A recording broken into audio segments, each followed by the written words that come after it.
Ooh, have we got a great show in store for you today. Neil from Portal to Ascension is coming back on ATP-Media.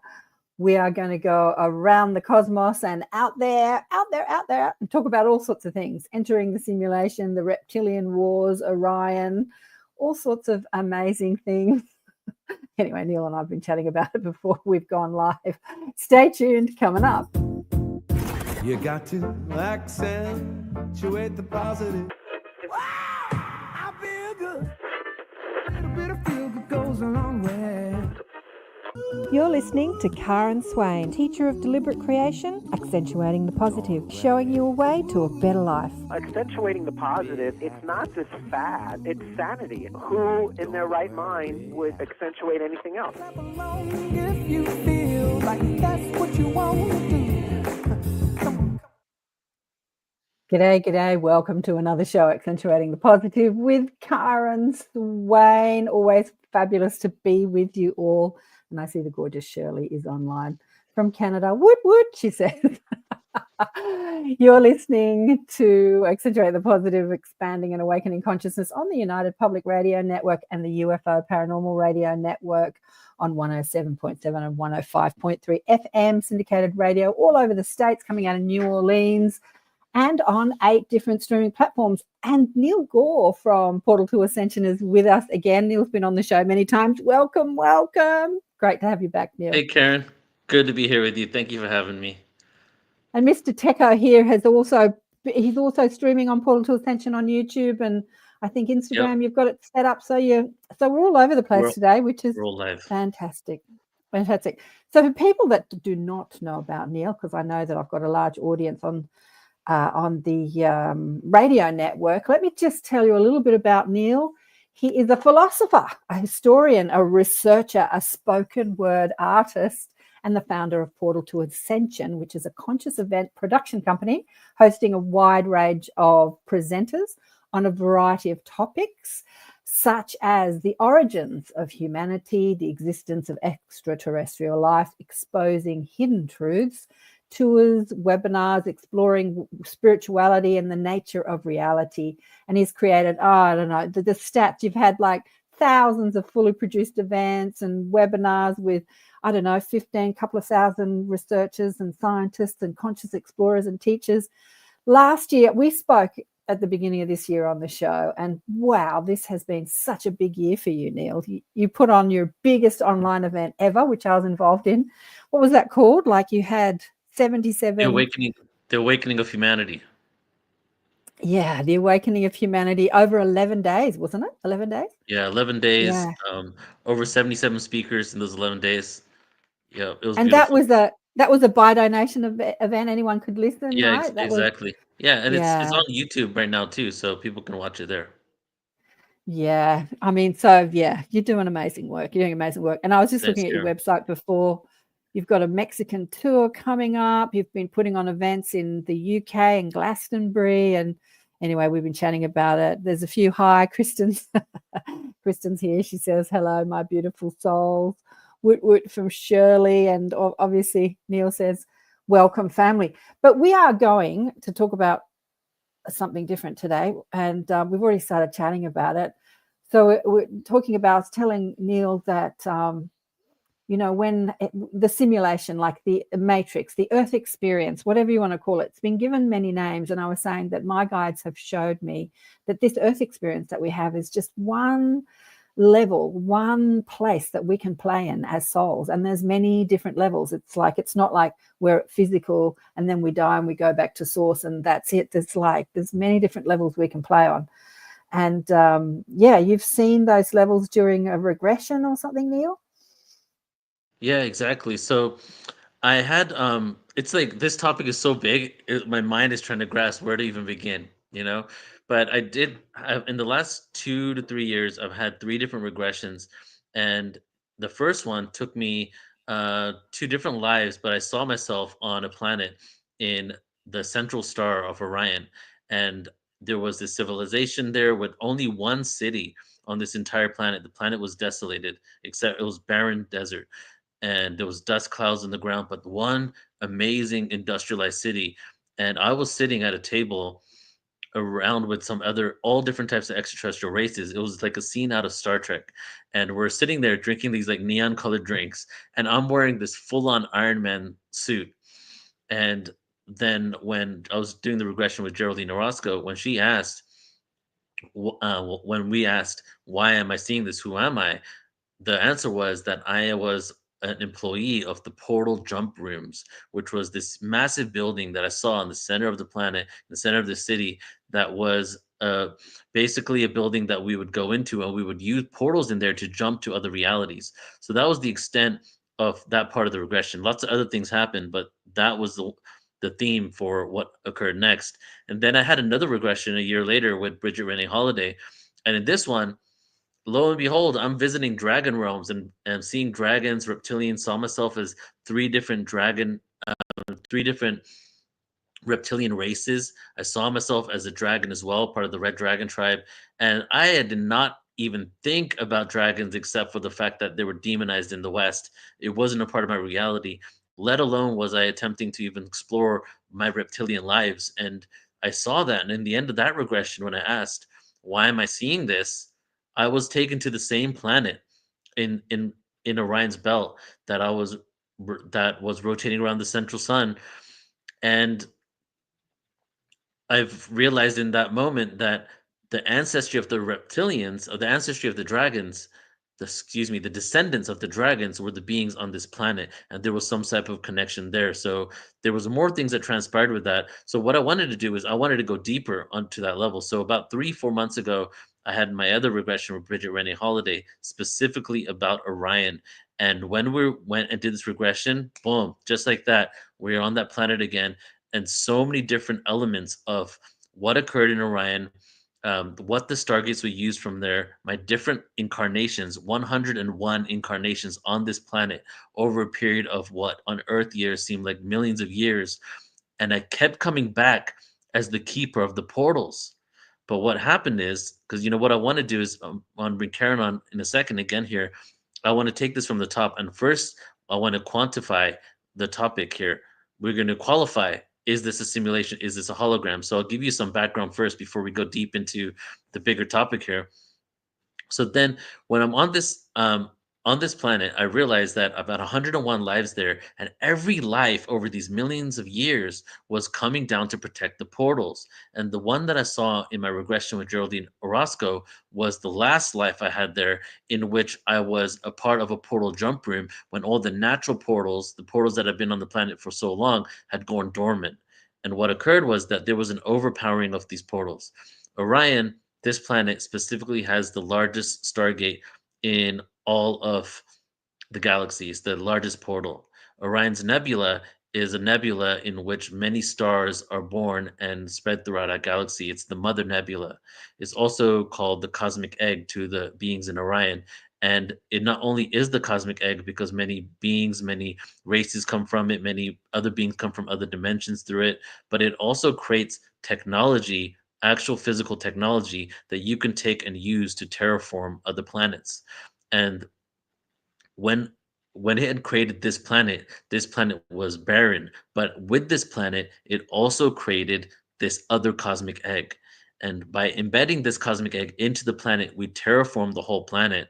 And then my race of people that I was connected with came and created the original Stargate on the planet, the Stargate for us to go and transpire around the galaxy and interact with other beings. Whoa. That's a lot to take in. Yeah. Okay. So portals, portals.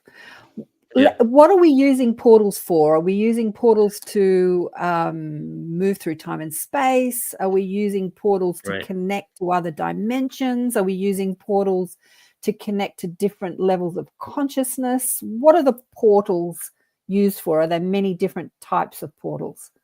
Yeah, exactly. There are lots of different types of portals around the universe. This one specifically, right? So another moment, I'm doing plant medicine in Costa Rica, and then I go to the same planet, right?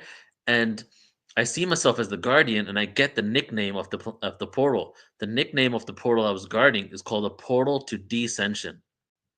Okay. And Uh-huh. portal to ascension was the answer to the descension. So this specific portal was a descension portal, not in any nefarious way, because sometimes people believe that descending and devolving is actually negative, which isn't the case. It was an ability for higher dimensional entities and experiences to go through that portal and then descend to lower densities to have another Absolutely. incarnational experience. Yeah. Absolutely, absolutely. Yeah, yeah. I've always said this. The matrix that we call the third dimension or the denser realities had to be created. Like someone had to create it. Just like we go to a theme park and there's the horror. We go and have I don't know. You get on a train and go through the horror, whatever it is, and you get scared out of your wits. Like somebody created that, right? So we have to create these experiences so that we can have this experience of feeling Mhm. separate to source, feeling those negative emotions, because it's a construct. It has to be a construct. Someone designed it. Yeah. Yeah, Right. Yeah. exactly. Mhm. So I didn't even know. So 3 regressions and literally it was 7 plant medicine experiences over 2 Mhm. weeks. All of that, right? And then just last week, I had another reading where I was talking about Orion, and then I found out in that reading that I was actually one of the people that created the portal. Because my question was, why did I come down there 101 times to guard this portal? Why was my incarnational experience on this planet every single time specifically a guardian of the portal? And do you know the movie Thor when there's that Stargate and then there's the Rainbow Bridge Yeah. that goes from Yep. Yep. Asgard to Earth? Mhm. Uh-huh. That's what Uh-huh. it was. It was basically, there was the guy there with the trident protecting the Stargate, and that was me. I was basically that person. And the reason that they needed to be a guardian, it wasn't so much for protection. It was it was more about maintenance, and there was only a few people that actually knew the codes in order to input them within the Stargates to send people to specific areas. So I was that individual. But when there was an overpowering of the Stargate and it got hijacked during the end of the DNA wars, the galactic wars in Orion, there was a hijacking because the ones that were quote unquote negative, which isn't even the case, that's the biggest story, basically were losing the war. They invaded that planet. They stole the cosmic egg from that planet, which was the life source energy. They overpowered the Stargate, and then they went through it.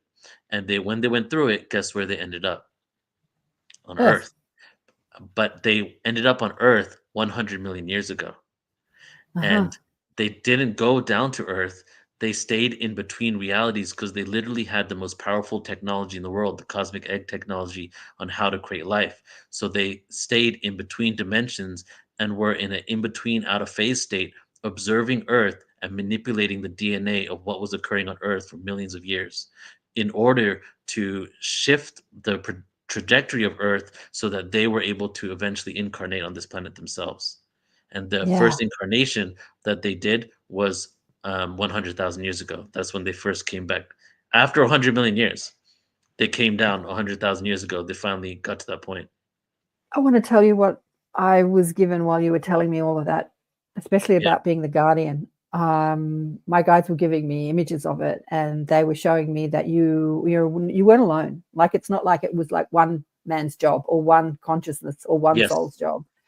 And I said, yeah, but you've given him the image of him being there by himself. And they said, yeah, because we were speaking directly to him and his life, and we were showing him about him.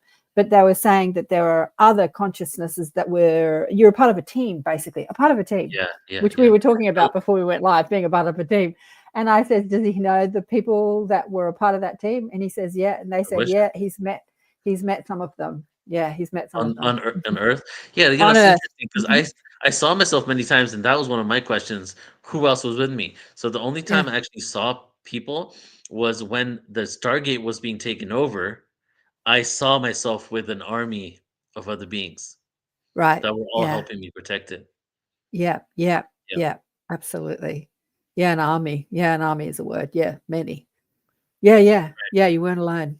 Yeah, it So was really. it was Oh, I got mind shivers. blowing. Like Yeah, the experience, like if I'll send you my presentation, I did a whole 3 hour thing on this, and you can see like the amount of like how do I explain it?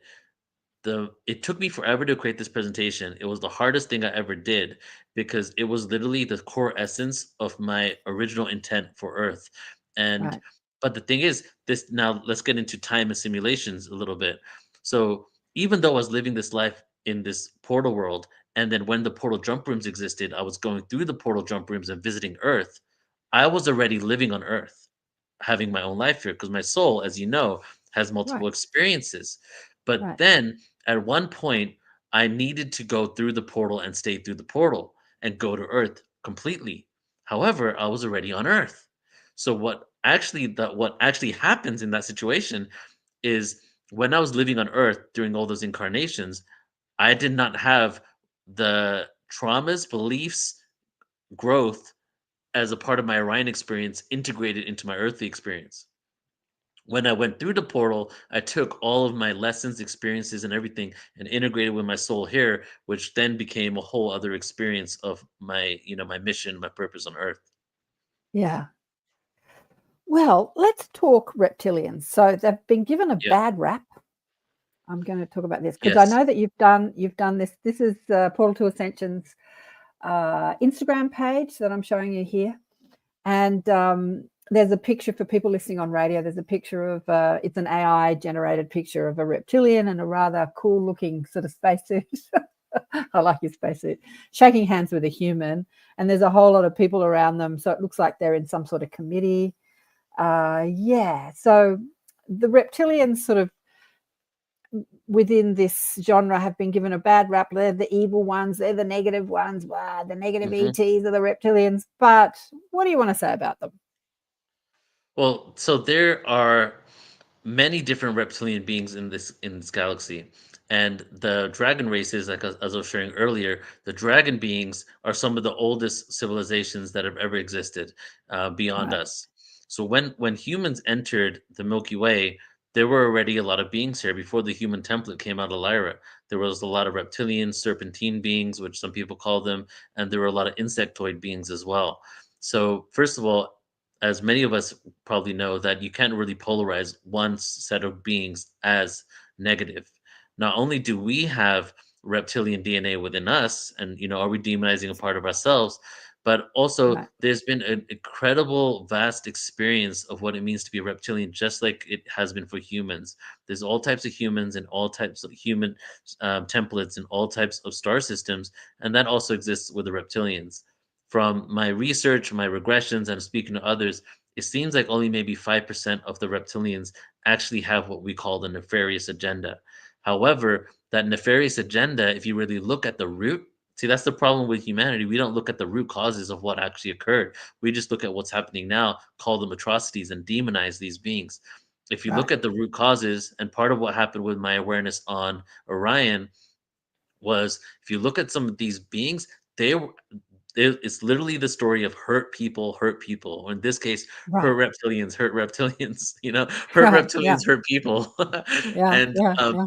so there was an intent that they had. There was something they thought they were going to gain from the experiences in Orion in order to assist their own soul group.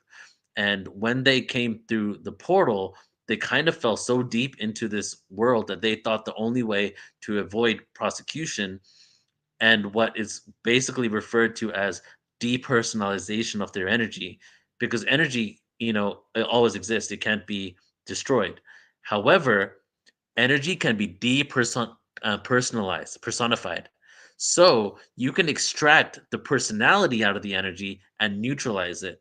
And that was literally the consequence of what happened to Ryan. So part of leaving was so that they would avoid that. Part of the constructs and the control mechanisms that happen on the planet, the connection with other reptilian beings, secret societies, and all that stuff, was a mechanism to protect themselves so that they would basically create buffer zones in between them and being able to be prosecuted. So now the reptilians that interfere with Earth, I would say that you can categorize them as two different types. There's those that interact on our dimensional plane at such a close level that they're able to interfere with free will, right? But then there's a universe out there of beings that are beyond that dimensional level, and then they go by the prime directive, which is the law of non-interference, and they don't interfere with free will. Plus, those beings that are on that prime directive, if you want to call it that, they also believe that everything happens for a reason. They believe all darkness is also a part of the light, that the sacred Right. dance is where it's so supposed to be. So even though they might see atrocities, it's not like they're not engaging because they don't violate free will. They're almost excited for us because we're getting to experience that darkness. So Exactly. the yeah, Yeah. so we've just had interactions with these beings so much, and I think we might have even spoken on a different um, podcast together once about how we can see the demonization of the snake and the serpent, Right. and even so much so that like one of the most feared animals in the world, or reptiles in the Yes. world, I guess, Thanks. is a snake, right? Yeah. Even if you have no connection to it, it's just an inherent thing in our body. And what that is the ingrained essence of our fear of some sort of reptilian energy. Now, there's two Right. parts of that. There's one that there were actually reptilian interactions. There were multiple ones. The ones that I'm talking about were a different dimensional Orion energy, and then there was even an Anunnaki connection that even though they were ancestors, they both operated independently, and only the ones from Orion were aware of the Anunnaki. The Anunnaki weren't at the dimensional awareness or higher enough to even be aware of the Orion beings, right? Yeah. So there's that connection, but the other connection is these beings have been hybridizing us with reptilians for ages. We Right. have a huge part of my presentation is a 30-minute thing on the reptilian brain, and I break down how the reptilian brain literally is a reptile.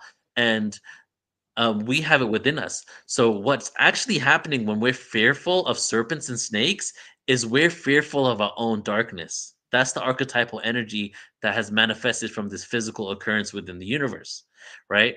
So as we start integrating and accepting our darkness, the reptilians, whether they're physical or whether it's the own inner darkness within us, is going to start becoming healed when we start confronting that. So that's kind of Yeah. a short synopsis of that. The only way we can heal anything really, Neil, is to accept it as a part of us and love it. Like what you resist persists. So the more you push something away and judge it and criticize it, you're bad, you're evil, you're actually just talking about your own self that you're seeing outside of yourself, because the stimulation is just 360 Yeah. degrees of mirrors.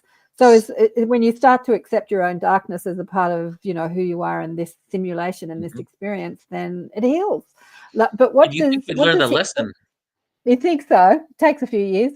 What is this? I don't know what, like, how does he say his Wanting to name? harm others is what is frightening. No, that was not the question. No, here. What? No, sorry, I got. What is the What? darkness that you're saying is so applauded? Any of it? Yeah. Anyway, that's a question for you, Neil. Which darkness you're Yeah. saying is so? What do you mean applauded? Like praised? Well, you were saying before that they were saying, when we experienced the darkness, they were applauding us and saying, yay, they're experiencing the Oh yeah, darkness. yeah, yeah. So basically, okay, now let's get into some higher concepts. We spoke about some like galactic drama. All right. So one of the Galactic things that drama. I feel is that I came up with the term during my presentation: galactic drama, trauma, and karma. That's what we went through. So it's okay. So basically, let's metaphysics and quantum physics to me are this is a great segue to holographic universe and simulation theory. Metaphysics and quantum physics to me are the same thing. I have a graph that I put on a couple presentations where you can get almost every term in metaphysics, every term in quantum physics, and they're interchangeable with each other, except quantum physics is the masculine way of explaining things. It's very linear. In the masculine way of explaining things is no better or worse than the feminine way, but the masculine way is factual. This happened, and then this happened, and this happened. That's it. This dot connected to this dot, which connected to this dot. The metaphysical way is metaphorical quantum physics. It speaks about the quantum world in a way where it explains why the creative force, why this not dot hit this dot because this dot didn't like the other dot, and because it didn't like the other dot, it's did this with this other person, and then now everybody's upset. Like that's like oversimplifying it, but basically that is metaphysics and quantum physics is very same. So now let's talk about the original metaphysics. Metaphysics is the origin, the primordial energy of what created the universe. It's like speaking about the origin of everything, the inception of everything. Yeah. So in metaphysics you have oneness, right? In quantum Right. physics you have singularity, same Right. thing. Okay. Right. Oneness became duality. Quantum physics, singularity became um, also duality. So oneness Duality. became the two, singularity, duality. So when the oneness, the source, split from oneness into duality, it eventually became what we call, eventually, not immediately, light and dark. Okay, eventually became that. So as the oneness, let's just talk specifically in quantum physical terms. As the singularity split into duality, and the duality coalesced into personification, that personification eventually created light and dark. That light and dark eventually became good and evil. Eventually, lower and lower in Exactly. densities.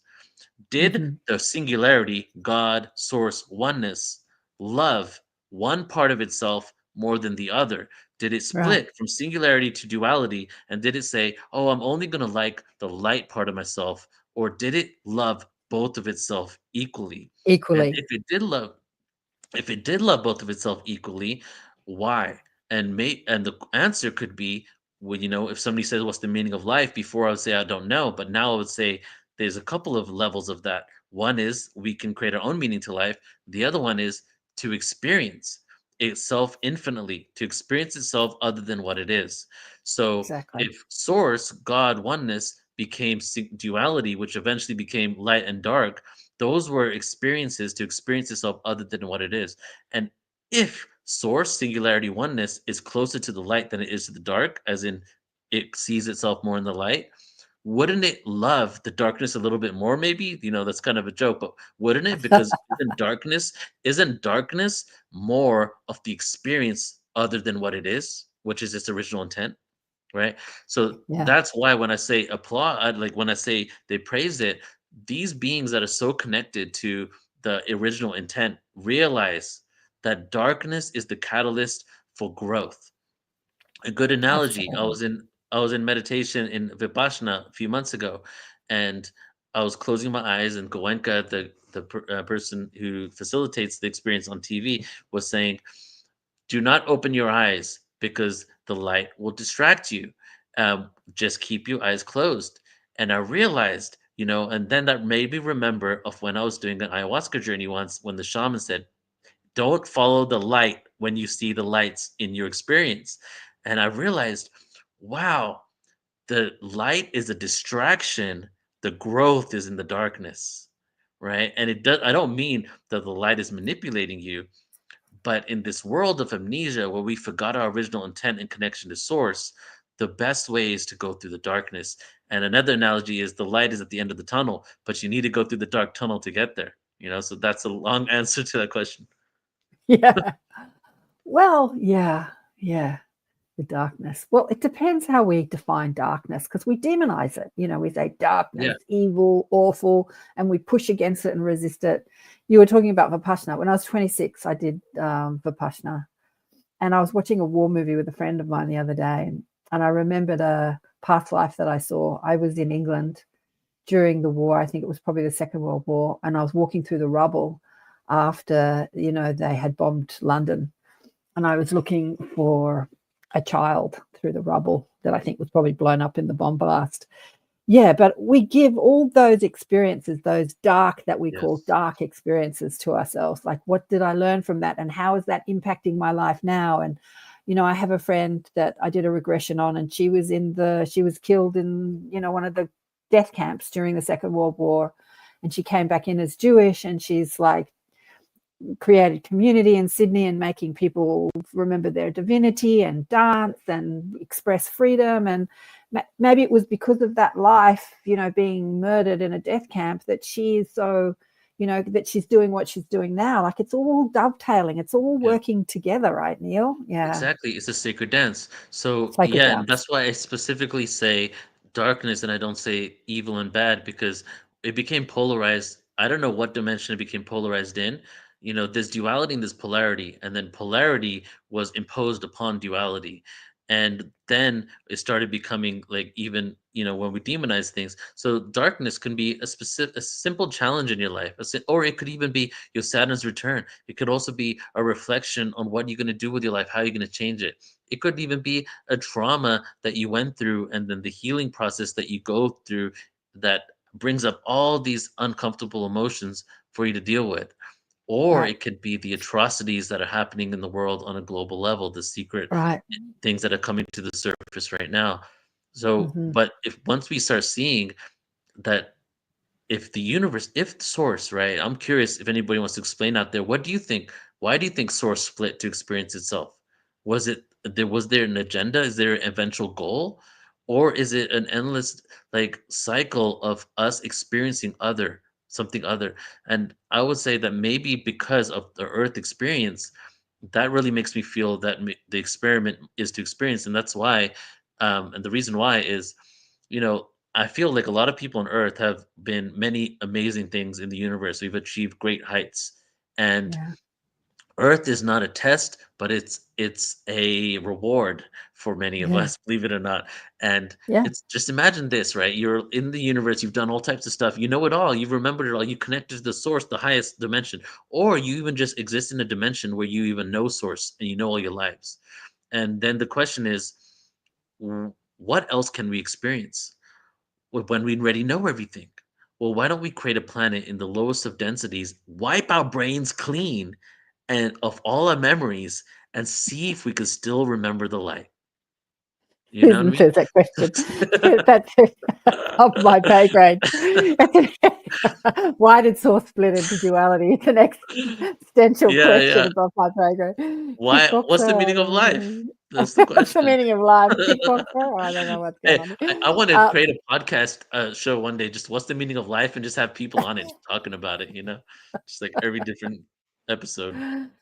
Yeah, I often think about, we talk about the density of Earth, like we're kindergarten, we're children as far as consciousness in the cosmos, because there are many other planets with higher consciousness, and they're much higher than us, and the angels are higher than us, and the ascended masters, they're all better than us and higher than us, like that is the narrative.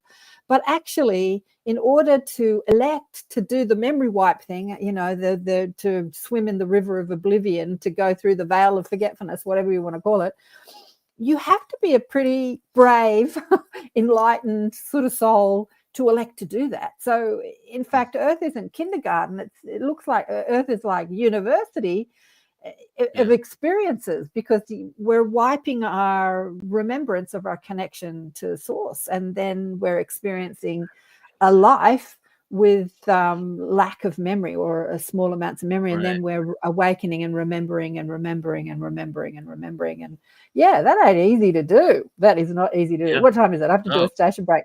We only have Neil for We're at another 30 half an minutes. hour because he has to get on a plane. So we're going to talk very quickly, and then you've got me for the last half an hour. But yeah, I just want to remind people that you're listening to Accentuate the Positive with Karen Swain, Awakening and Expanding Consciousness on the United Public Radio Network and the UFO Paranormal Radio Network, 107.7 and 105.3 FM syndicated radio.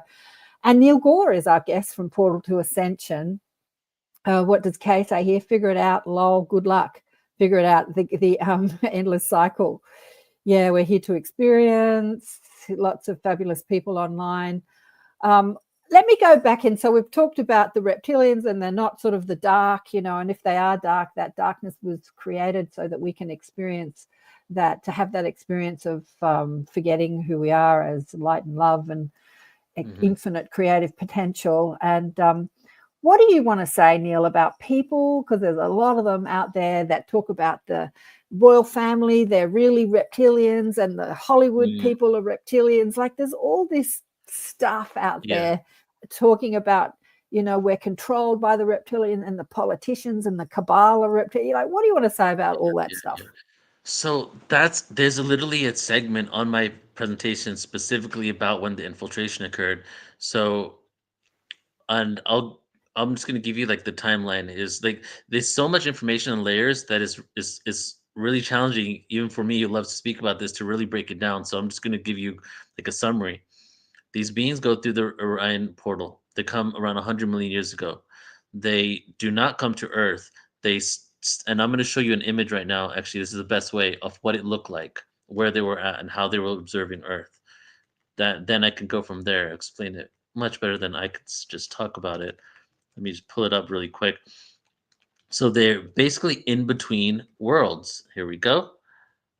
All right, Karen, if you can pull this up for me in a second. So when you say they're in between worlds, they're consciousness. So they're not physically incarnated on Earth as Yeah. reptiles. But their consciousness is a part of the operating system of Earth. Is that what you're saying? Yeah, yeah. So yes, in essence. So can you see my screen? Yeah, yeah. Looks All good. right, so here is Meet the Beings, right? This is what they look like. They look like raptors. They even had an influence on the actual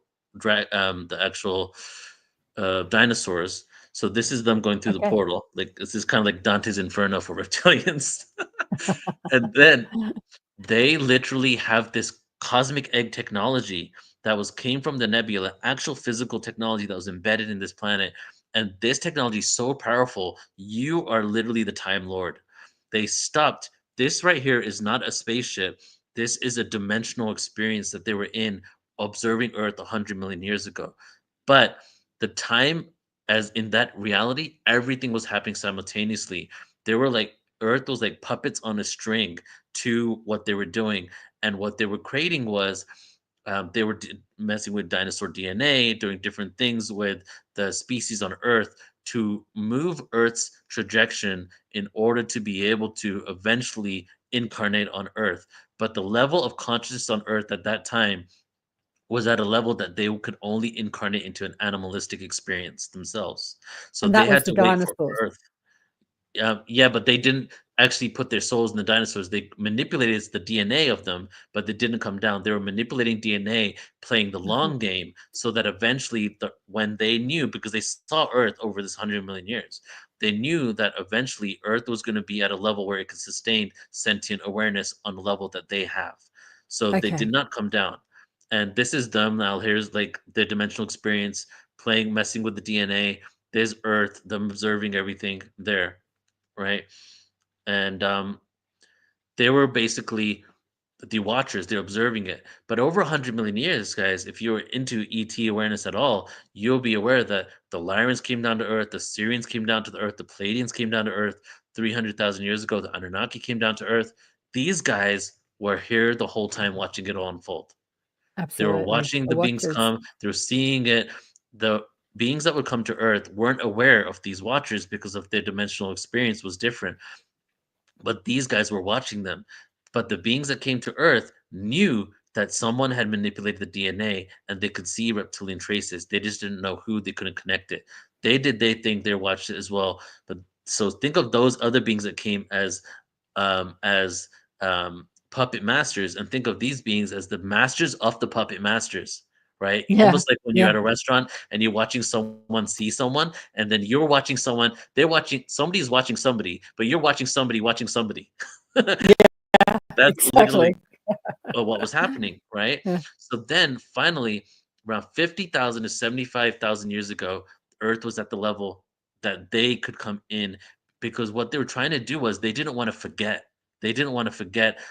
They knew that when they came down to Earth, that they were going to forget their who they were, their intentions, why they're there in the first place. So they waited in order to master the technology so they would keep remembrance. Before this regression, I thought that when these beings came down to Earth, they came into the veil of forgetfulness. There were others that did, but these specific soul groups, they didn't. And so when they started to incarnate, they could only, and this is how it works with reptilians and dragons, they could only incarnate into bloodlines with similar, not only agendas I wrote here, but similar ancestry. So Mhm. they couldn't even come down to Earth because the people that had their own ancestry hadn't even visited Earth yet to put their DNA in the people. When the Anunnaki came, other beings came, more of their own ancestry, their original reptilian DNA, was on Earth. So when they incarnate, they could only incarnate into bloodlines that had their own ancestry. So they came in intentionally, but many of these beings retained the memories on some level of awareness. And I'm getting to your question in a second.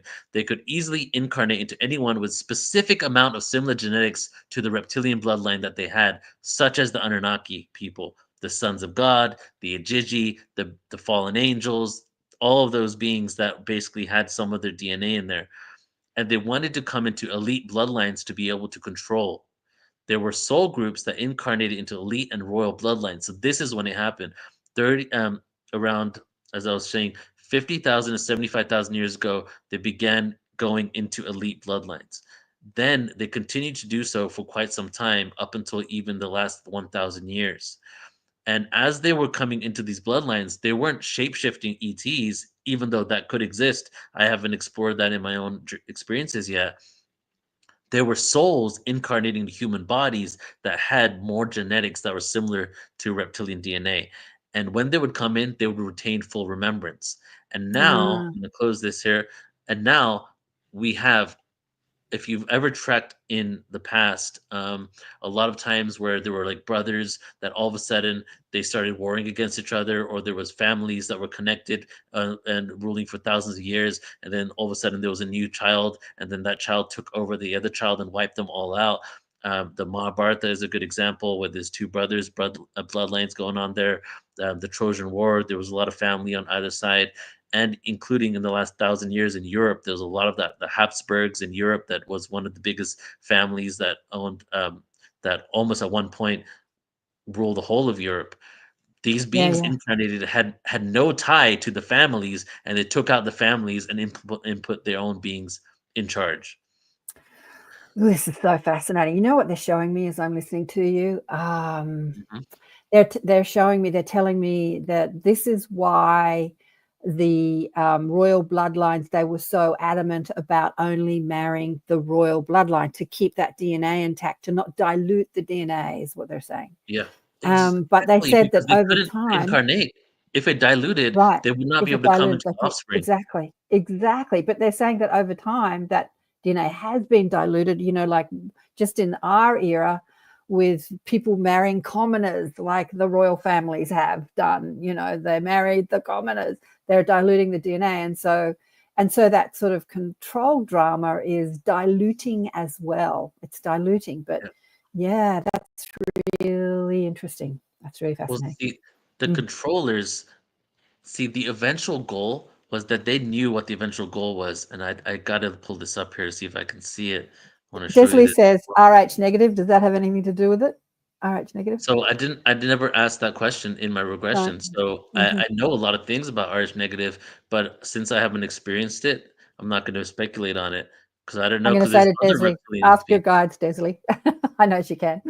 Yeah, go on. So look, here's like them manipulating DNA with a cosmic egg Oh, technology, hang on. Do etheric you want me to DNA. bring this back on stage? Hang Yeah, on. yeah, Yeah, yeah. yeah, yeah. So when the Lyrans came down, the Lyrans were able to manipulate DNA etherically and physically. Okay, when the Syrians and the Pleiadians came down, they were manipulating DNA physically. When the Anunnaki came down, they were manipulating DNA physically. When these beings came down, they were manipulating all of Earth's species DNA etherically. And Mm-hmm. the the you know how they say there's 12 strands of DNA. There might, Mm-hmm. I don't know how many strands there are. There could be more. I've only heard that through metaphysical people. I don't want to Mm-hmm. just parrot what people have said. But what I saw in this is that DNA is actually a physical DNA. But you know how we can only see a percentage of a percent of the light spectrum? Yeah. The DNA operates at a different light spectrum. So that whole DNA is there, but we're not able to perceive it because it operates at a different light spectrum. So what they would do is they would encode the strands that operated at the light spectrum that they could perceive. And then our DNA works like basically a symphony. When you shift the ones in the other light spectrum, it then like a harp being played goes throughout the whole DNA, eventually ending up into the physical experience. And that's how I got how they were actually shifting and manipulating our DNA. Oh, I love these images, Neil. So for people on radio, you'll have to come to the YouTube and watch it. We're on the United Public Radio Network, which is also on YouTube, and Accentuate the Positive, Karen Swain, Blissful Beings, which on YouTube, Portal to Ascension on YouTube. We're also streaming on Rumble and Odyssey. I think Odyssey's having a few problems today. Twitch, we're on Twitch. I'm loving this, but you know what I'm also hearing? I'm hearing that this story of the manipulation and the bloodline, it was like the past, and now we're moving into that portal to Ascension, where Yes. everyone is having that same reality of the DNA coming online and the awakening and the remembering being part of the human experience. So it's not just the elite who remember, but everyone has that opportunity. So it's happening globally. So that this manipulation and power games and control can't exist, because when you remember you're an extension of source and that you're powerful and your thoughts create your reality, you stop worrying about what other people are doing, right? They can't control me because I'm the creator of my reality. Yeah. Exactly, becoming our own sovereignty. And I'm just going to share this last slide here. Then I'll take it off, and we can just speak about this to close out with my time here, um, because now it's getting to solutions, right? Like I spoke about a lot of crazy things happening on the planet and what occurred and the hijacking and the murders and the atrocities. Now, the question that I had to ask in the end, because I got many times in my regression, is I'm here to reconcile the light with the dark. That's part of the mission of Portal to Ascension. So the question is, was it really an infiltration? Did they really infiltrate Earth 100 million years ago? And I'm just going to read from these two slides. So these beings played their role exactly how they're supposed to, even without being aware of it. The infiltration was another actor on the stage. What they did was the reason why they came down, not because they were hateful and hated humanity and wanted to kill, they were in fear. They did not want to lose their personalities, the individualization. Then when they created parts of human consciousness, they created our amygdala, they created our reptilian brain. They were responsible greatly for those, right? They did not realize that their own traumas that they brought down was going to be embedded into the humans. The fear and that they had is literally ingrained in our survival instincts, which is our reptilian brain, and our amygdala, which is the fight or flight, right? It's quite a physical experience that they gave us. They wanted to protect themselves and their people.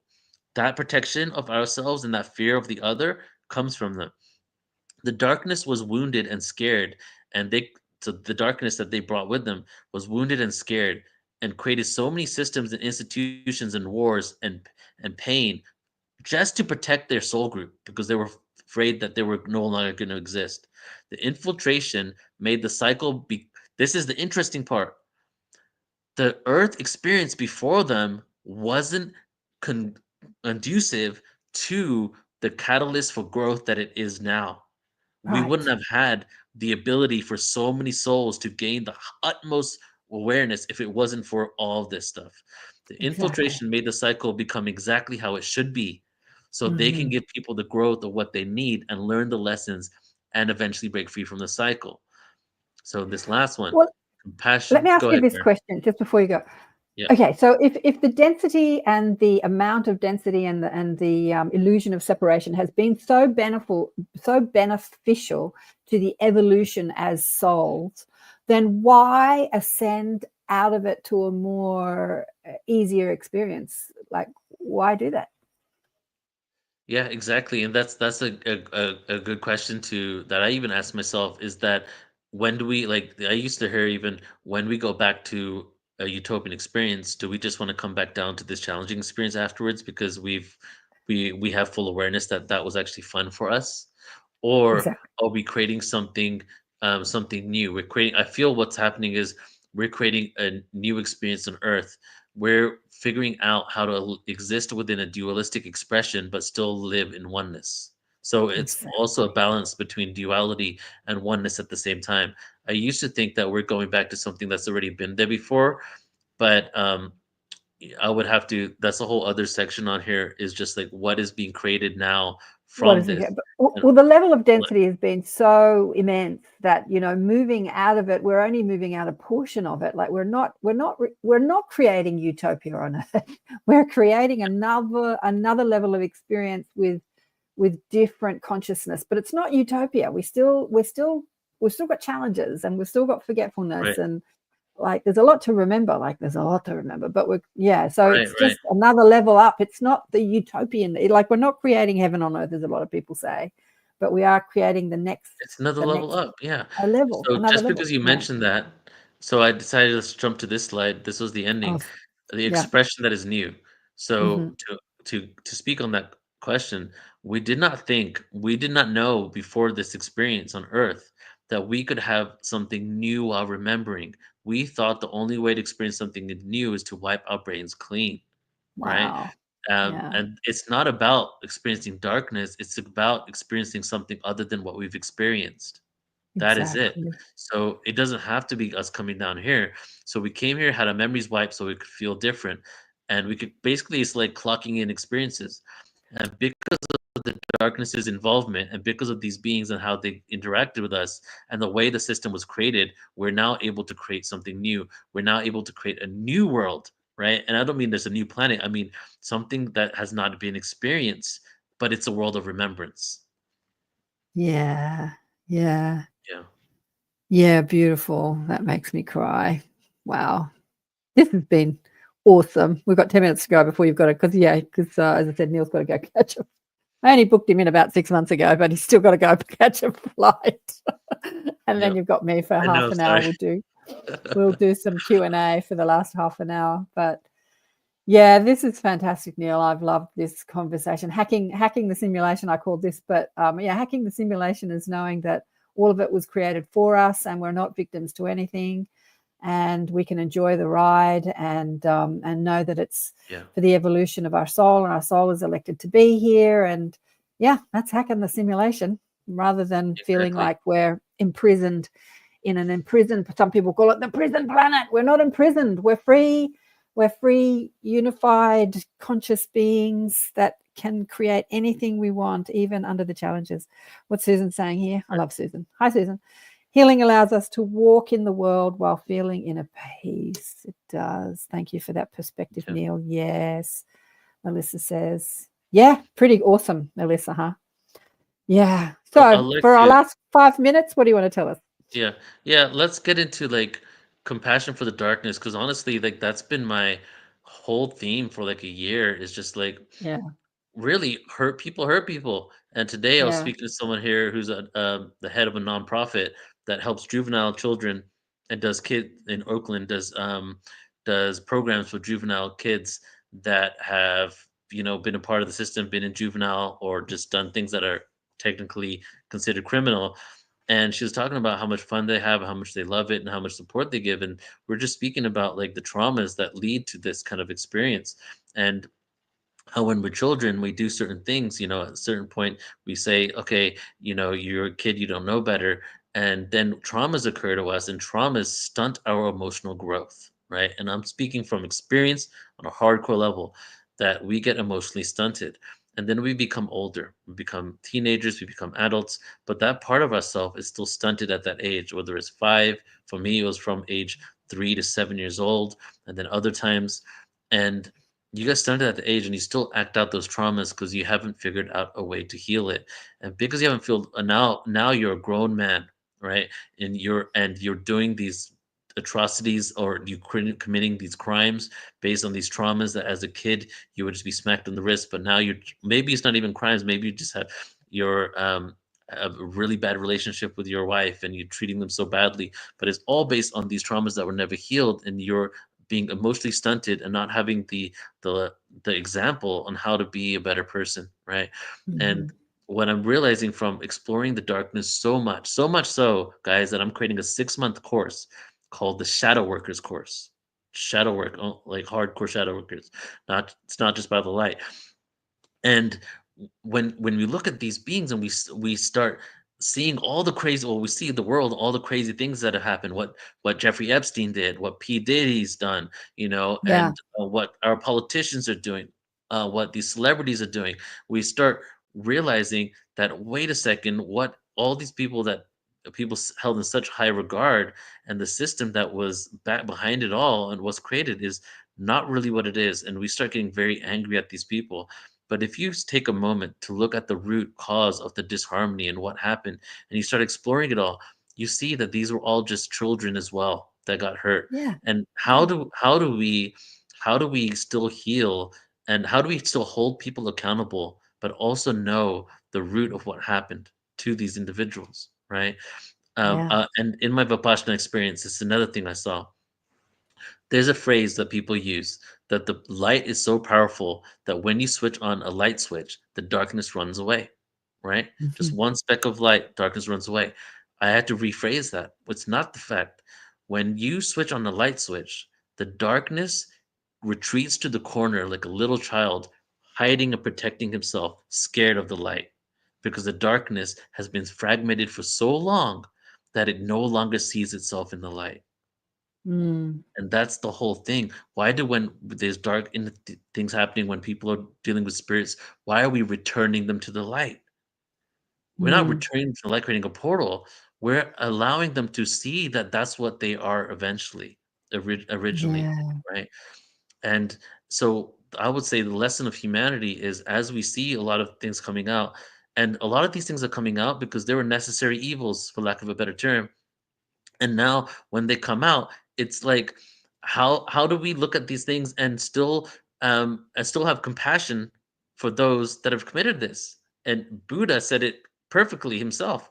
Buddha said, when you get to a place of awakening and enlightenment, right? And enlightenment in the place of liberating yourself from suffering, you have more compassion for those that are the perpetuators than those that are the victims.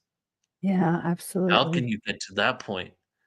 Yeah. And then how can you live in such a dualistic experience that you still hold them accountable for what they've done, but also know and hold compassion? Because if we start not seeing that, if we start seeing the darkness as others, we're just going to keep perpetuating the system. The status quo will continue to go Yeah, on forever.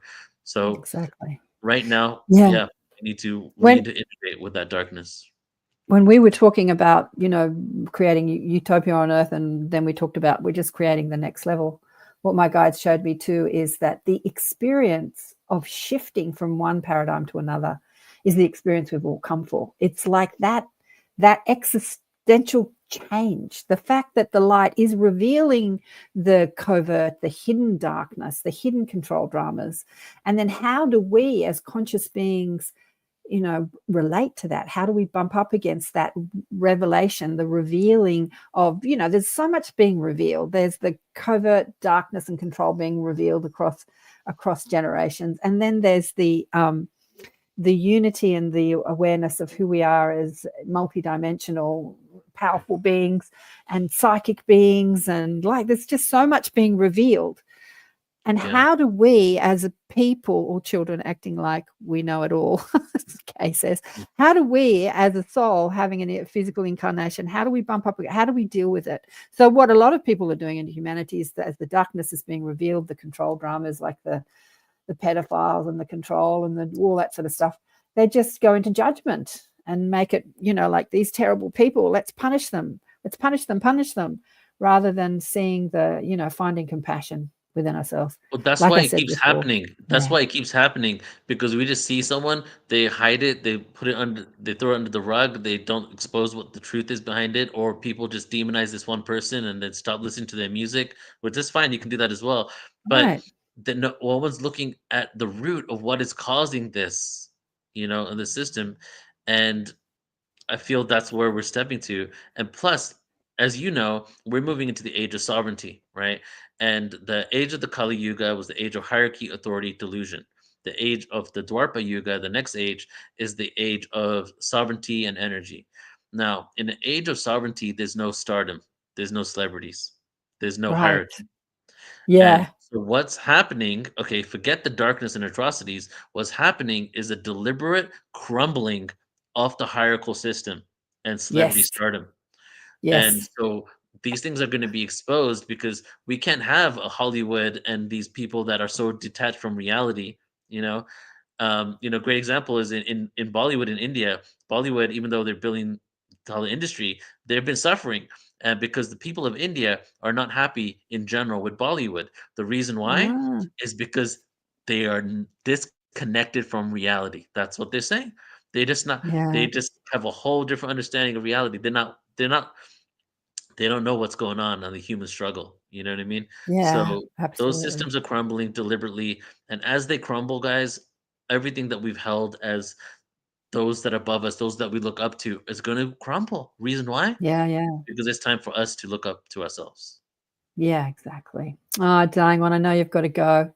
It's on the hour now. Thank you so much for coming on. It's always Thank you, such a Karen. joy. I just love Yeah, having you on the show.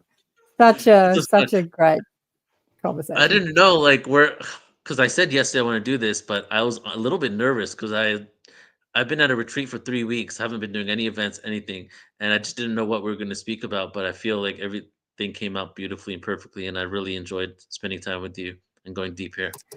Absolutely. Neil was telling me before we went live what he's got in store for 2025 and 2026, and some of the events he's going to put on in 2026. Book me, and I'm coming to Greece, and I'm coming to Sedona 2026. I want to be a speaker at one of you. So no live events next year, all online. Wants to have a rest from live events, which I can understand because I put on live events. I know how hard it is to put on live events. But 2026, yeah, I'm being there. Susan says thank you. Right. Yes, thank you. But I'm going to stay online because I'm going to be with you for another half an hour. Big love to you. Enjoy Mexican cruise, which I was on the cruise, and we'll speak again soon. Okay, speak later. Thank you, everybody. Take care. Fabulous. Beautiful conversation. Thank you both. Yeah, Melissa, thanks for tuning in. Well, we've still got half an hour. I want to speak to you guys. I want to speak to you online and get your feedback on all of this. How do you deal with the darkness? Like I'm watching, I've got to say, I'm so much more interested in American politics than I am Australian politics because it's just so damn entertaining. But, watching the vilification of both sides, pitting people against each other. I think I saw a photograph. Apparently the Notre Dame cathedral was reopened in Paris. And I saw a picture of Trump sitting next to Jill Biden having a nice conversation. It's all an act. Everybody's acting. Everybody's throwing insults at the other person. But when push comes to shove, they're sitting next to each other in a church, having a church opening. It's hilarious. Like, how do you what would I call this? Hacking the simulation. How do you hack the simulation and live outside of the games that we're playing here on Earth and live in peace and love? I want to know from you. Just pop it in the chat there. Sedona, almost my backyard. Come, Kristen says. I know, right? I've been talking about going to Sedona. I was just saying to Neil, he's putting on an event in Sedona 2026. So it's over a year away. I think it's October, so it's nearly 2 years away. Going to Sedona for years, and when Neil was telling me what he had in store for 2026, he says, "Which one do you want to come to?" And I said, "I want to go to Sedona. I've never been to Sedona." What are you saying here, Melissa? The darkness is challenging, but the dark days have definitely been most transformative in my life. Absolutely right. What does AJ say here? It's all a big show. Don't take it seriously. Yeah, I think that the best way to bump up against the reveal of the darkness and the control drama. Look, I want to know what you all think of President Biden, pardoning his son for all his transgressions. To me, that just reveals exactly how corrupt the system is. Shared illusion. I mean, yeah. But I think that probably the best way to deal with it all, rather than going into judgment about, this person shouldn't have done that, and that person shouldn't do this, and this person should be this, and this person. I think the best way is like to go into curiousness. Like, I wonder why that is happening. I wonder what impact that's having on humanity, and what humanity on a global scale is learning from this incident. Like when we look at war and we look at the atrocities of war, it's really hard to stay curious and not go into judgment, because when we see kids being blown up and legs and arms missing and families being torn apart, as humans we go into this judgment and we say, these evil people, this shouldn't be right. Obviously, there's been a lot of war on the planet in the last year or so. And here in Sydney, in the Jewish community, there's been a lot of trauma. I've got a lot of Jewish friends.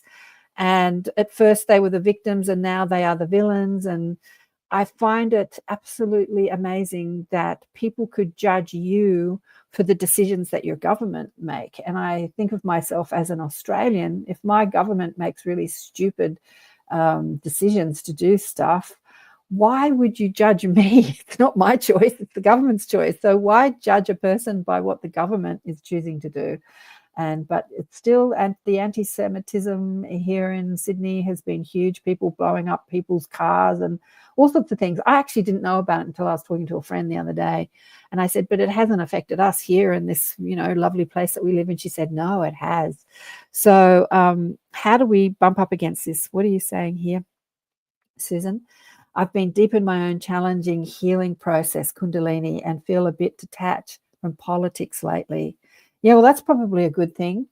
But what I feel is happening, and this has been happening to me as well. I've been bipping along for about the past 10 years. My guide said to me that around 2012 is when all that karma that I came in to bump up against ceased to exist. And then I could just get on with doing what I do, being a teacher of deliberate creation and expanding consciousness in whatever way, shape or form I wanted to do it, putting on events, putting on podcast shows.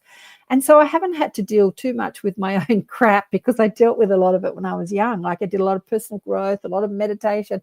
I do it. But just lately, my own crap has been slapping me in the face. And I'm thinking, whoa, what? Right. Just when you think you haven't got any crap left in your subconscious programming, here it is again. So I asked my guides what's going on, and they said, yeah, we've kind of really ramped things up. Especially moving into this new year. Next year will be a challenging year for many because it's going to be a great year of change. There's been, just like Neil said, there's going to be a lot of dismantling of systems and power structures, and that will create a lot of chaos and a lot of change for a lot of people because there are many people that rely on these power structures. They have jobs, and they rely on these power structures for their livelihood. And so next year is going to be a great year of change. And also that change is affecting us in the way we relate to ourselves and others. And so this sort of like intensity of light revealing what's still a part of your subconscious programming is happening more intensely now than it ever has before, or during our lifetime anyway. And yeah, you are getting to see your own limiting ideas about yourself more intensely. And so, yeah, there is an emotional trauma happening. Again, can we look at it with curiosity instead of saying, oh, poor me, I'm feeling so upset, I don't feel good. Can we see what's happening and say, oh, so that still exists within me. How can I work with this? What's Kristen saying here? Okay, what are you saying here? War was purposely planned, though. Oh, old paradigm. Yes, I agree. Victor, what are you saying here? It's dark, but it could be a lot darker, and I am grateful for what I have. Good on you, darling one. And what does Wellwood say here? What does it even mean to be in a simulation? That's a good question, Dave. Are we in the simulation, and or are we all of it, the simulation? That's a great question. Are we in the simulation, or are we of it? I think personally that we are in it, but we are the creators of it. So we are in it, but we are actively participating in keeping it going. And every time we go into judgment and we push against, we are strengthening the energy that is the foundation of the simulation or the matrix. So we are creating it and we're in it. We are participating in it. And as we participate in it, we are creating it, and so we're in it. What do you think about that? Kristen, what does Kristen say here? Yes, agree. Watch and do all I can to view from a global or higher perspective, and then look around what I can do and how I can serve in my own community. Yeah, right. I had a friend staying with me recently, and he lived in India, and he put on a business called Humanity in Business. And what he did was he went into the corporate world, and he put on seminars and events teaching spiritual principles, but in a very secular way, in a very mainstream way, to the corporate world, talking about kindness and, working together and non-judgment and all that sort of stuff. So kind of like a spiritual practice for the corporate world. But anyway, COVID shut him down and he went back to India. So his desire was to serve humanity, and that's the way he came out of the corporate world. He wanted to, and then he realized he has an old mother at home. She's 95. He has a couple of brothers who are not very well. They're a lot older than him. And so he felt like maybe his service, when COVID shut down his business because he couldn't put on events anymore, maybe his service was in the home. So he went back to India and he's looking after his family. He still has to work, obviously, to earn the money. He supports them. He supports his 2 brothers and his mother. His father died a while ago. And so his service was serving his family. And anyway, he came out here for another event. He's also working still in the corporate world, putting on AI events for business. So he came out and did a big event here and stayed with me for a week. But yeah, he really sees that his service is serving his family while they're still alive. I think Mum, she's probably not long for this planet. If she's 95, she's doing well. But he's got 2 brothers. What does Desley say here? Taking the non-dualistic approach, know them and us, but buying into the stories. Oh, not buying into the stories, Desley. Yeah, I agree. Not buying into the stories. Sarah Jane, hello, darling one. Lol, I have no clue what's going on half the time. Good on you, Del. I have no clue what's going on half the time. Oh, I love it. Love the change. Yeah. And Sarah Jane says, I feel the same way. I'm not keeping up with the there's Moby. G'day, Moby. How are you? Wow, thank you for sharing what your guide said, Karen, because I'm feeling like I've taken 10 steps back lately. Right, with all the shadow popping up suddenly. Yes, Moby, I know. I was cruising for about a decade, and then just lately it's like slapping me in the face, and I'm feeling things that I haven't felt for the longest time, like feeling emotional stuff and thinking, God, I remember when I felt like this all the time, feeling disempowered and feeling a bit victimized and thinking, God, these are some old wounds that I haven't experienced for the longest time. Just when you think that you're kind of getting enlightened, life shows up in a way that says, no, yeah. So ain't that right? Oh, there's Maria. Hi, Maria. What's Claire says? Do you believe you're going to lose your job? Do you believe you're going to lose your job? I don't know who you're saying that to, but no, I work for myself, so I can't lose my job. Maria. Hey, Maria. It's the I mentality. That's that I steer away from and remind myself of who I am. And that is someone who chooses to be kind anyway and kind always. Aww, you are a beautiful, kind person. Yeah, kindness. Choose kindness. Always choose kindness. It's not always easy to do, but it's definitely a challenge. Alison says, yes, Moby, me too. What's been going on with you, Alison? Tell me. Kay says, what job? Lol. Yeah. My job is talking to all you people. And what's my job? I don't know. My job is different, a bit like Neil. God, Neil's doing some amazing things. I've got a finger in a million different pies, and I'm a sole entrepreneur without a team. Neil and I were talking about that before. He's got all these things that he wants to do, and God, he's achieved so much as one person. God, he's got crazy energy, that man, I tell you. And I said, you need a team around you. So it was interesting when he was going through his past life, how he saw himself as the keeper of the portal or the guardian of the portal. And he was seeing himself singular. And then he asked himself, am I doing this all alone? And then the guide said, no, there's an army.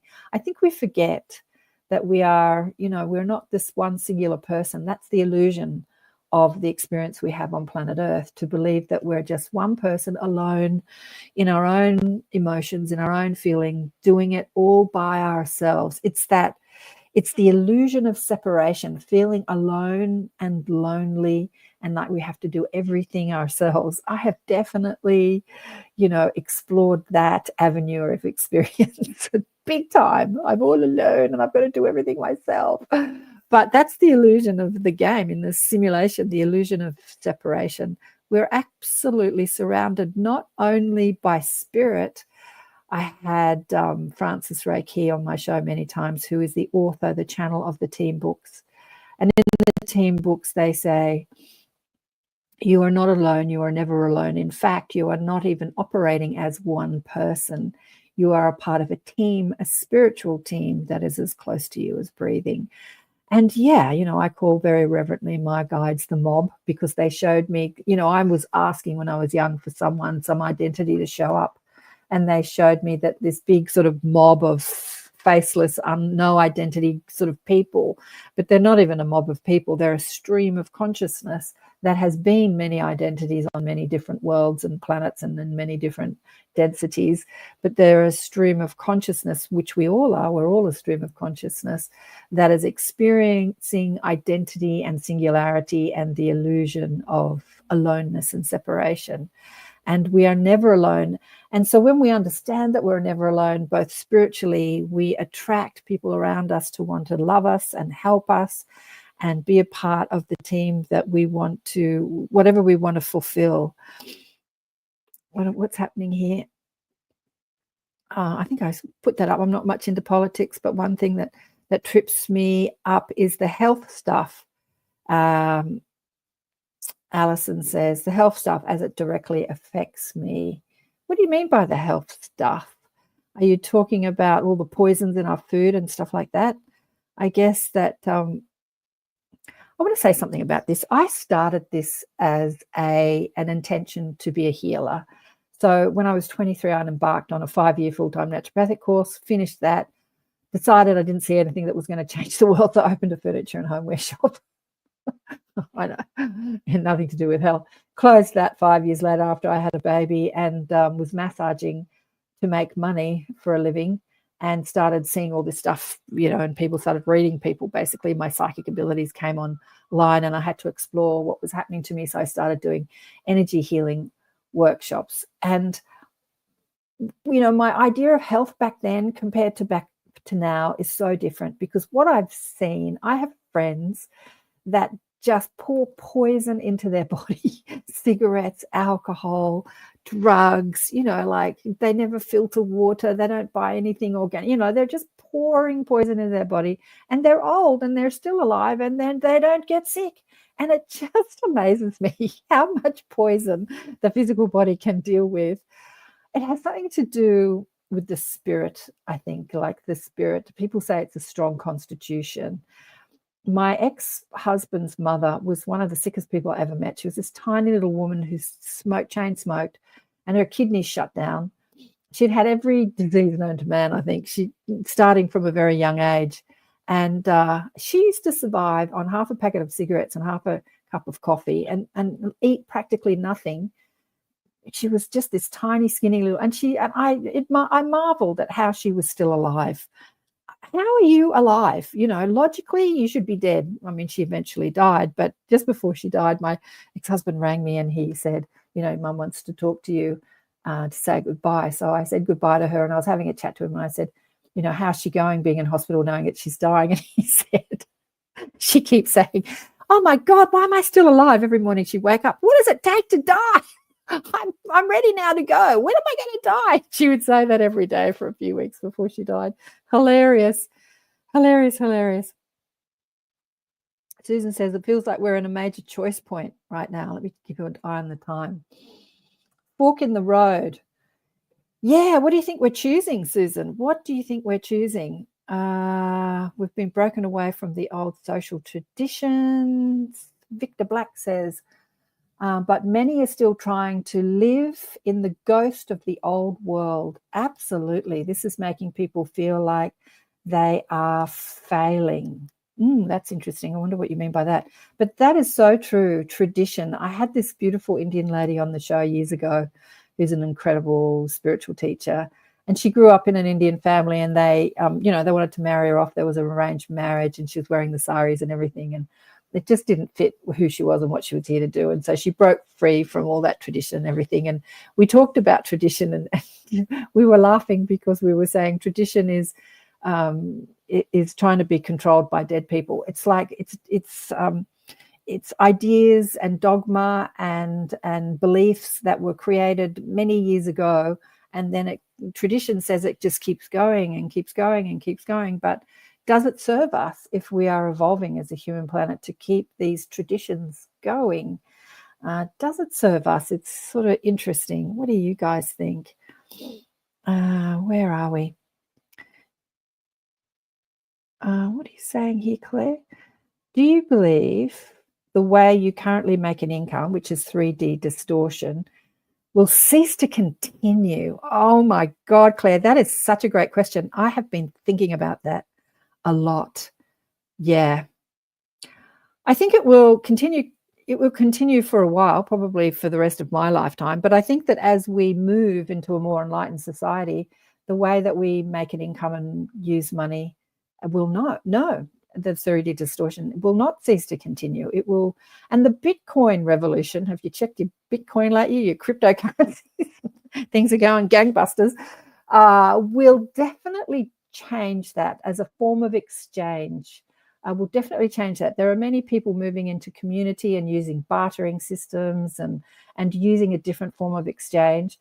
But yeah, that's an old system that is well outdated. I think the fiat 3D money system, and it comes with it a lot of distortion. The whole money system. I've tried for the most part to live outside the money system, but you can't. You need money. You've got to buy things. And you can actually attract money rather than make money. Just feeling that feeling of abundance, not relying on how much money you've got in your bank account, but feeling abundant and feeling grateful for all that you live, and you attract more abundance. But abundance comes in the form of, like, live in my house for nothing. Let me give you this. Let me buy you a ticket overseas. Let me do this for you. Let me do that for you.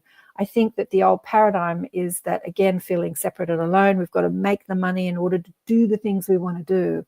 But can we do the things we want to do without necessarily participating in the 3D money system or the way of having an income to pay for the things that we want to do? It's a shift in perspective, isn't it? But feeling abundant. I thought about this hard. And I live like that for the most part. I kind of earn next to nothing, but I live an abundant life.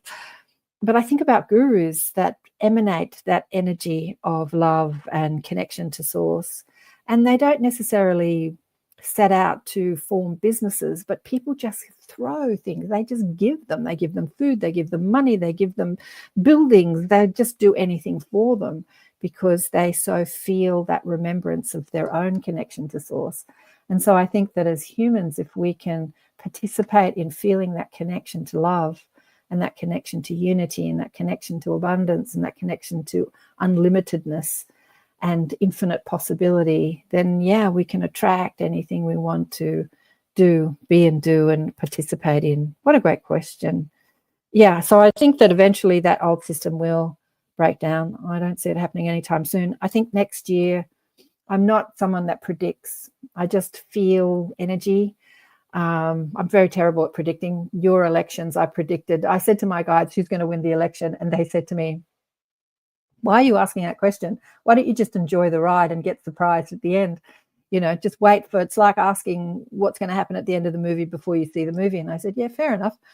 So when I did predict from my own personal, not from their guidance, but from my own personal feeling about it, I thought that she would win and he wouldn't win because they wouldn't let him win. That was what I was thinking. And when I asked my guides, checked in, and again, I asked my guides, you know, who's going to win the election? Because people kept asking me. They said, well, we're not going to tell you, but it will surprise you. And it did surprise me. It absolutely did surprise me. So I was surprised. What are you saying here, Moby?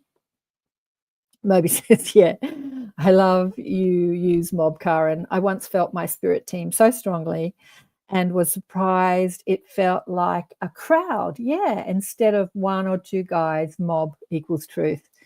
Yes, all of us have a crowd, all of us. I mean, think of our own soul. We are living all our lives simultaneously, as Neil and I were talking about today. We were talking before we went live, actually, about, I said, my guides have showed me that when we elect to have an earth experience, we do so from a soul's perspective. We design our life as the earth experience through all space and time in one go. Like we say, yep, I'm going to be female, male, female, male. I'm going to live in this time zone, that time zone, this experience, this country. Like we design it all in one go before we come. It's not a linear process where we die and then go back to spirit and think about what we're going to do next and come back. We design it all.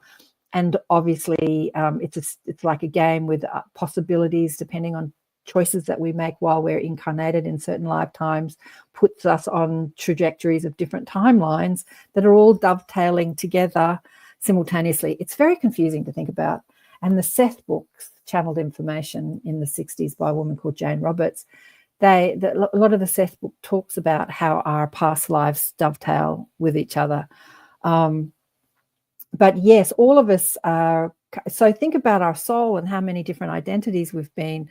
I mean, and that's guiding us as well. Like, it's a huge team of spiritual guidance. We've got angels, we've got dead relatives, we've got our own multidimensional soul. We've got, so many galactic consciousness, councils of galactic consciousness, streams of consciousness, all helping us as we live out our physical life experience. It's a mob, I tell you. It's a big team if we're to talk from that perspective. What's Alison saying here? Oh, I love your questions. We've only got 5 minutes to go. Yes, allergic to all the poisons and had respiratory arrest doing all that work, but hard to get well enough to move forward at the pace I would like to. Okay, Alison.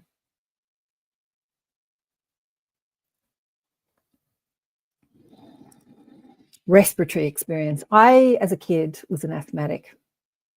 I'm pretty sure there's photographs of me as a baby on my grandfather's knee. There's this cute little blonde girl with a big ponytail on the top of her head, dressed in pretty little clothes. And I had this look on my face like, I don't want to be here. It's hilarious. It's hilarious. So as a kid, I was this asthmatic. And that is the energy of respiratory problems. It's like not breathing is saying, I don't want to be here. And when I grew up and started feeling appreciative for things instead of feeling traumatized, because I came from a very traumatic family, lots of violence, death, illness, all that stuff, all that good stuff. When I saw the appreciation for all of it, just like the conversation Neil and I have had on the show today, when I could see the appreciation for the darkness and the traumas that I'd lived, both in this life and all my other lives, and all the traumas my parents had lived and the traumas that my ancestors lived, when I could see the benefit of the contrast we experience, I could breathe more freely on planet Earth. And my asthma completely disappeared. Moving into gratitude and feeling like I'm free. I'm the creator of my own reality, that I don't have to suffer from my traumas or indeed anybody else's traumas or even the poisons in our food, that I can create my reality regardless of the circumstances that I'm experiencing inside the simulation, that I am the creator of the simulation and participating in it. And how do I want to participate in it? Can I breathe freely? That's what I'd like to say to you, Alison, finding that appreciation for being here on Earth and how you're benefiting from it is really going to help you with your health problems. Appreciation is a healer. Isn't it just, Victor? Appreciation is a healer. And Claire says, go, Seth. Did you read the Seth books? I loved Seth. Loved the Seth books. They were fantastic. Gloria. Hello, Gloria. Great to see you online. The ACIM says, I'm not a victim of the world I see. Just tell me what ACIM stands for. I think I know. Just tell me again. I'm not a victim of the world I see. I actually am the creator of the world I see. I am the co-creator. I am participating in it and I am creating it. Yeah, so I'm not a victim of the world I see. And Moby says here, Alison, that sounds so hard. Praying for you. Thank you for being here on Earth. Oh, Moby, that's so sweet of you. Oh, you're going to make me cry. Oh, yes, of Course in Miracles. I knew it was that one. Thank you. Thank you. A Course in Miracles. I knew it was that one. I just couldn't remember. Thank you, Gloria. A Course in Miracles. Don't we love the Course in Miracles? Shirley says, Wellwood says, 100%. 100%. I think you're saying 100% is appreciation is the healer. Appreciation is the healer. What you appreciate, what you resist, what you appreciate will serve you. Thank you for that message. Yes, absolutely. I know there's a slight delay from when I say it to when you hear it because we're streaming on all these platforms. But this has been so much fun. I have loved this conversation. I just love talking with Neil. I love that you're talking, Moby, more frustrating than anything else. Well, Alison, we're sending you lots of love. We're seeing you as a free, empowered being, a creator of your reality, knowing that you can breathe freely here on earth. Tell you what, who else? My brother was a really bad asthmatic, and then my other brother was had a lot of bronchial problems too. So we all came in with the breathing problems. But when I was young, not only did I have asthma as a kid all my life, but I was terribly allergic. I had terrible hay fever. So I had embarked on a full-time naturopathic course when I was like 23. I was living in a big house with a whole lot of film hippies. They were all working in the film industry, drinking and smoking and taking drugs. And here's the naturopathic student trying to be healthy. It was not easy amongst that environment. But I remember leaving my house one day to go out, and I had the realization that I had left my puffer at home. And I had a thought, oh my God, I've left my puffer at home. I went into complete terror and fear. What if I get an asthma attack and I haven't got my puffer? I'll have to go back and get it. So I had to trek back to the house to get my puffer. And I remember grabbing the puffer and thinking, I can't live like this. I don't want to be chained to this puffer, thinking I'm worried that I'll get an asthma attack. And then, if I don't have my puffer, I won't be able to breathe, and I'll be in a whole world of hell. And in that moment, I decided I didn't want to be an asthmatic anymore, and I stopped. I never had another asthma attack again. I held onto the puffers, I have to say, for quite a few years afterwards. They all went off. And it was probably about a decade before I decided to throw them all. They were all off anyway, but I never used them again. So the power of your decision, like when we decide and line up with that decision, we are powerful, powerful creators. Oh, we've got to go. Big love to you. I'm over time. I didn't look at the time. Big love to you. Thank you, everybody. Thank you. Thank you, Susan. Thank you, thank you, thank you. Thank you, everybody. Love you all. I won't do the outro, and I will see you on the next show. Bye for now. Bye. Love you.